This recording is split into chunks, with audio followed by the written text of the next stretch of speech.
Hello and welcome to SGS Stalingrad. This tutorial would focus upon victory. At any point during the game, should either the Axis or the Soviets achieve 20 victory points in total, they will achieve victory. When it comes to the on-map regions, you can see that we have stars indicating the presence of victory point locations. You can also see this in off-map locations, indicating that victory points could be gained by taking this region away from the opposing player. An important thing to bear in mind is victory points are gained during the actual game and at the end of the game. This is indicated over here.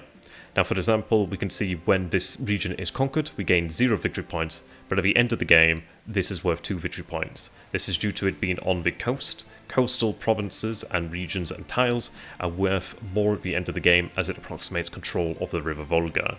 You can see that, for example, here at the lumber mill, this would be worth 2, as the region is worth 2 victory points at the end of the game by being a coastal province.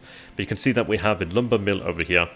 Now, the lumber mill being an industrial target is worth 1 victory point when we take it, as it is a structure. Structures are worth victory points. We have factories that are worth victory points and villages that are worth victory points.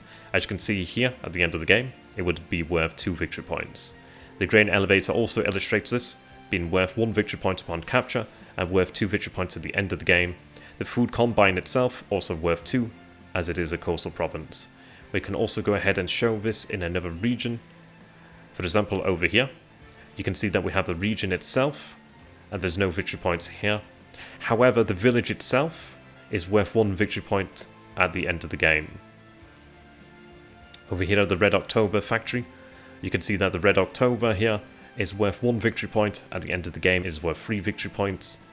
The Red October Steelworks is worth 2 victory points at the end of the game by being a coastal province. We can see in comparison to the Red October Worker Settlement, this is not worth any victory points, it is not on the coast, it does not have a structure, it is not worth victory points.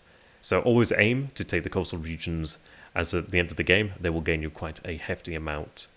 There are other ways to gain victory points as well as lose them. For example, cards will be played by Axis and Soviet players that will incur a victory point penalty. They are useful as they may allow you to retain forces on the map, to bring reinforcements to the map, and to bring about a historical change, or if you wish to try and be historical, you can try and follow different paths.